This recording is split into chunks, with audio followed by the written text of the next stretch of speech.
Ikaw bang mga kasabi is naniniwala ka ba sa kutob? Ayan, sasagutin ko na dahil ang dami nag-comment kanina doon sa ating post na what if kaya kung ang lalaki daw ay may kutob sa isang babae? So, eto na, sasagutin natin yung mga kasabi. And syempre, eto ay opinion ko, mga kasabi. Syempre, lagi niyong tatandaan, opinion ko lang ito.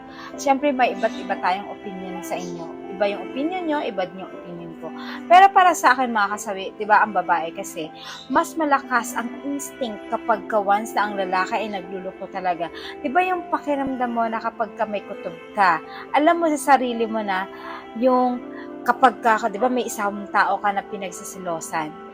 So, kapag once na pinagsisilosan mo yung tao na yun, na feeling mo para sa asawa mo ay wala yun. Pero kasi, mas nararamdaman natin yung mga kababaihan or mas napifeel natin yun na meron talagang silang something.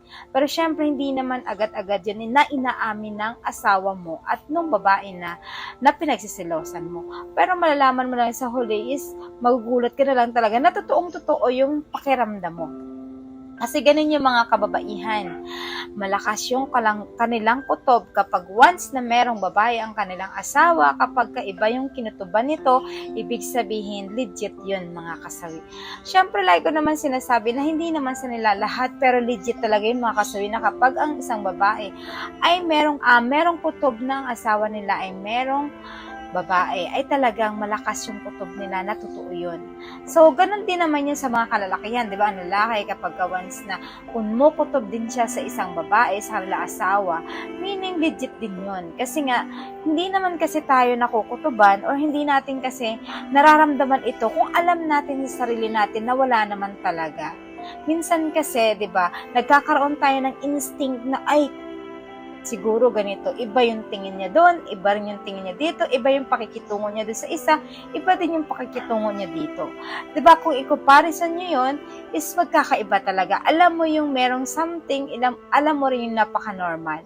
So, kapag once na yung kutob mo is doon sa isa na yun, is alam mo na parang iba yung pakikitungo niya at parang may something na special, ibig sabihin, kutob mo is tama talaga na maaaring babae niya yun, mga kasawi. Siyempre, sabihin niya na naman na, ay nako sa advisor, sari-sari na lang. Pero alam mo ba mga kasawi, legit yan. Kasi naranasan ko na rin yung mga kutob-kutob niyan. So, hindi talaga ako nagkakamali sa mga kutob-kutob talaga na yun mga kasawi.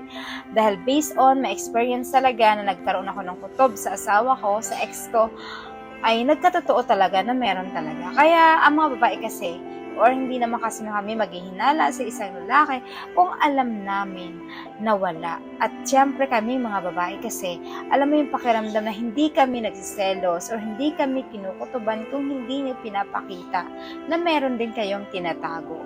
Syempre kami mga babae kasi malakas naman talaga yung hinala namin.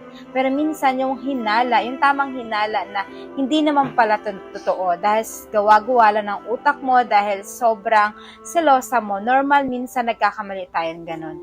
Pero kapag once kasi na minsan may makikita tayo na ibang tao tapos iba yung pakikitungo ng asawa mo ganyan, iba yung pakikitungo ng jowa mo dun sa isang babae na yun.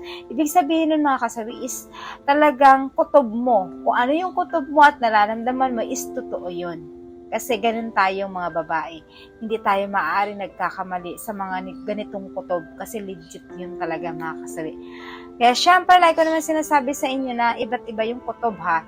Baka kasi mamaya may misinterpret nyo na naman na iba-iba na naman yung mga comment, diba mga kasabi? Diba, based sa inyo yon. At alam ko naman na nararanasan nyo yung gano'n na pagka nakinutuban kayo, ibig sabihin legit yun mga kasabi. Kasi hindi ka naman kukutuban at hindi mo mararamdaman yon kung talagang wala ka nakikita sa asawa mo nakakaiba or something mga kasawi. So, yan lang yung aking mini-vlog mga kasawi about sa kutob na pinalo up ko lang kasi ang dami nagko-comment kanina doon sa aking post. So, yan lang yun mga kasawi. Maraming salamat.